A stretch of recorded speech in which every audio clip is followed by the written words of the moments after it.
প্রশংসা সেই মহান আল্লাহর জন্য, যিনি আমাদের সৃষ্টি করেছেন এবং সঠিক পথ দেখানোর জন্য নবী রাসূল পাঠিয়েছেন। দরুদ ও সালাম বর্ষিত হোক আমাদের প্রিয় নবী হযরত মুহাম্মদ সাল্লাল্লাহু আলাইহি ওয়াসাল্লামের উপর। প্রিয় দর্শক, আজ আমরা জানব যে ফেরাউন নিজেকে জনগণের খোদা বলে দাবি করার ফল কি হলো। পৃথিবীতে এমন একটি ভূখণ্ড ছিল যেখানে শতাব্দীর পর শতাব্দী ধরে শাসন করে এসেছে এমন এক বাদশা। কোরআন বলছে সে শুধু দেশের রাজাই ছিল না, বরং নিজেকে জনগণের খোদা বলে দাবি করেছিল।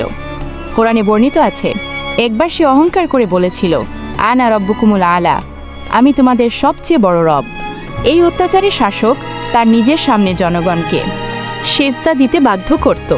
আর তারপর এমন এক রাত এলো যে রাতের একটি স্বপ্ন সেই বাদশার ঘুম হারাম করে দিল। মজার ব্যাপার, সে যা স্বপ্নে দেখেছে তাই তার সাথে ঘটেছে। স্বপ্ন অনুযায়ী যখন তার মৃত্যু সামনে এসে দাঁড়ালো, সে চিৎকার করে বলেছিল, আমাকে ক্ষমা করে দাও হে আল্লাহ।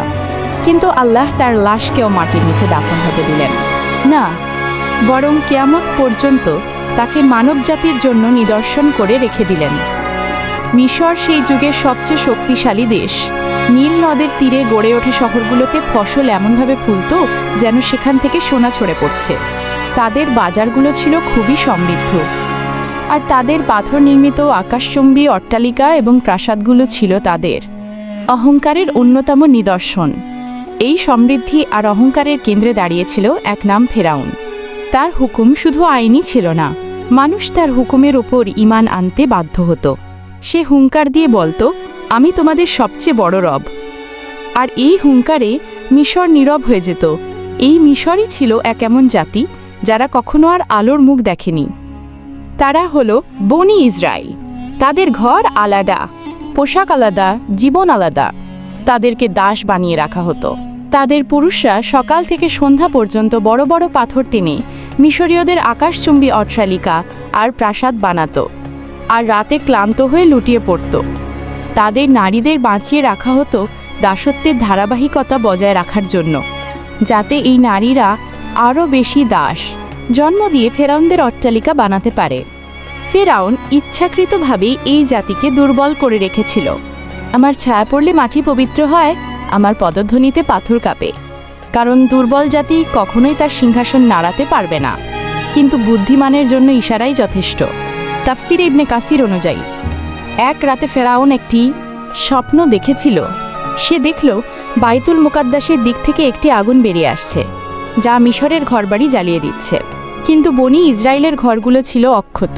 ফেরাউন আতঙ্কিত হয়ে জেগে উঠল। এই প্রথমবারও সে নিজেকে দুর্বল মনে করল। সেই রাতেই জ্যোতিষী আর গায়েব জানা তন্ত্রমন্ত্র সাধকদেরকে ডেকে আনল ফেরাউন তার দরবারে। স্বপ্ন শোনালো তাদেরকে। তারপর তারা তাদের কুফরি কালাম দিয়ে গবেষণা করে বলল, বনি ইসরায়েলের মধ্যে এক পুত্র শিশুর জন্ম হবে যে আপনার রাজত্বের পতনের কারণ হবে। এই ভবিষ্যৎই ফেরাউনের মাথায় বজ্রপাতের মতো এসে পড়ল। ফেরাউনের অহংকারী হৃদয় যখন ভয় ঢুকে পড়ল, তখন তার অন্তর থেকে বুদ্ধি বিদায় নিল। আর যখন বুদ্ধি বিদায় নেয়, তখন জুলুম জন্ম নেয়। ফেরাউন ভাবল, সমস্যা জন্মানোর আগেই শেষ করে দিতে হবে। যেহেতু বনি ইসরায়েলে আমার শত্রু জন্ম নেবে, তাহলে বনি ইসরায়েলের কোনো মানুষকে আর জীবিত রাখা যাবে না। তারপর ফেরাউন ঘোষণা করল পৃথিবীর ইতিহাসের সবচেয়ে নিকৃষ্ট আদেশ, যা পালন করা শুধু আইনই ছিল না, বরং অমান্যকারীর জন্য ছিল মৃত্যুদণ্ড। ফেরাউন ঘোষণা করল এক রক্তাক্ত আদেশ, এই বিপদটা জন্ম নেয়ার আগেই শেষ করতে হবে। বনি ইসরায়েলের ঘরে যেন কোনো ভবিষ্যৎ হুমকে মাথা তুলতে না পারে। আর এই আদেশের পরেই শহর থেকে শহর চালানো হলো শিশু হত্যা। মায়েদের কোল শূন্য করা হলো। জন্ম নেওয়া সদ্যজাত শিশুকে মায়ের বুক থেকে কেড়ে নিয়ে হত্যা করা হলো। হাজার হাজার নিষ্পাপ শিশুর প্রাণ ঝরে গেল। আমার সন্তান, আমার সন্তান, আমাকে আমার সন্তান ফিরিয়ে দাও। তোমার সন্তান আর ফিরে আসবে না, সে তার শেষ নিঃশ্বাস ত্যাগ করেছে। এই জুলুমেরই এক অন্ধকার সময় মুসা আলাইহিসসালাম জন্ম নিলেন। তার মা প্রতিটি মুহূর্ত ভয়ে কাটাতেন, কখন অত্যাচারী ফেরাউনের সৈন্যরা এসে তার সন্তানকে হত্যা করে। আতঙ্কিত মুসার মায়ের সামনে হঠাৎ করে আসমান থেকে জিব্রাইল ফেরেশতা নাজিল হয়ে বললেন, তাকে দুধ পান করাও, আর যখন বিপদের আশঙ্কা করবে তাকে নদীতে ভাসিয়ে দাও। ভয় পেও না মুসার মা, আমি তোমার মুসাকে তোমার কাছেই ফিরিয়ে দেব। যদিও নিজ সন্তানকে আসমানি বাণী শুনে নদীতে ভাসিয়ে দেওয়া একজন মায়ের পক্ষে অত্যন্ত কঠিন এবং সাহসিকতার কাজ, কিন্তু মুসা আলাইহিসসালামের মা বুকে পাথর বেঁধে নীরবে তার সন্তানের জন্য একটা ভাসমান সিন্দুক তৈরি করলেন এবং আসমানি নির্দেশ অনুযায়ী নিজের বুকে পাথর বেঁধে সদ্যজাত শিশুকে নদীর বুকে ভাসিয়ে দিলেন। নদীর পানি ছলছলিয়ে চলে যাচ্ছিল, মুসার মায়ের বুক ছেড়ে যাচ্ছিল, আর মুসার ছোট্ট বোন নদীর পাড় বেয়ে দৌড়চ্ছিল। দেখতে চাইছিল তার ভাইকে বহনকারী ভাসমান সিন্দুক কোথায় গিয়ে পৌঁছে। অবশেষে আল্লাহর কুদরতে সেই সিন্দুক পৌঁছে গেল মুসাকে হত্যা করতে চাওয়া ফেরাউনের রাজপ্রাসাদের ঘাটে। ফেরাউনের স্ত্রী হজরত আসিয়া যখন সিন্দুকটি দেখতে পেলেন তখন সেটি খুলতে বললেন। সিন্দুক খোলার পর মুসার মায়াবী চাহনি তার হৃদয়কে গলিয়ে দিল। হজরত আসিয়া সঙ্গে সঙ্গে বললেন, তাকে হত্যা করো না, সে আমার চক্ষুকে শীতল করেছে, আমি তাকে সন্তান হিসেবে গ্রহণ করব। অতঃপর তিনি শিশুটিকে সরাসরি ফেরাউনের কাছে নিয়ে গেলেন। ফেরাউন বুঝতে পেরেছিলেন এই শিশু বনি ইসরায়েল থেকেই এসেছে, কেননা বনি ইসরায়েলের প্রত্যেক শিশুকে হত্যা করার নির্দেশ তিনিই দিয়েছিলেন। অথচ মুসার দিকে তাকিয়ে কি ভেবে অহংকারী ফেরাউন বলে উঠলই একটি শিশু কি বা ক্ষতি করতে পারবে। আর তখন থেকেই শুরু হয়ে গেল ফেরাউনের পতনের খেলা। মুসা আলাইহিসসালাম অন্য কোনো নারীর দুধ পান করছিলেন না। সদ্য প্রসূতেই শিশুকে বাঁচিয়ে রাখার জন্য মায়ের দুধ অপরিহার্য হয়ে উঠল। ঠিক তখনই মুসা আলাইহিসসালামের সেই বোন এগিয়ে এসে বলল, আমি এমন এক নারীর খোঁজ জানি যিনি এই শিশুর লালন পালন করতে পারবেন। আর এভাবেই মহান আল্লাহর তরফ থেকে আসা সেই ওয়াদা আল্লাহ পূর্ণ করলেন। যে মা তার সন্তানকে দরিয়ায় ভাসিয়ে দিয়েছিলেন, আল্লাহ তার কোলেই তার সন্তানকে ফিরিয়ে দিলেন, সঙ্গে প্রাসাদের সম্মান ও মর্যাদা প্রদান করলেন। সময় বেরোতে লাগল। মুসা আলাইহিসসালাম যুবক হয়ে উঠলেন। আল্লাহ বললেন, আর যখন সে পূর্ণ শক্তি ও প্রজ্ঞায় পৌঁছে গেল, আমি তাকে হিকমত ও জ্ঞান দান করলাম। একদিন মুসা আলাইহিসসালাম শহরে প্রবেশ করলেন। সেখানে তিনি দেখলেন দুই ব্যক্তি ঝগড়া করছে। একজন তারই জ্ঞাতি ভাই মানে বনি ইসরায়েল, আর অন্যজন হচ্ছে মিশরীয় পুলিশ মানে আইনশৃঙ্খলা রক্ষাকারী বাহিনীর লোক। বনি ইসরায়েলের লোকটি চিৎকার করে বলল, আমাকে সাহায্য করো।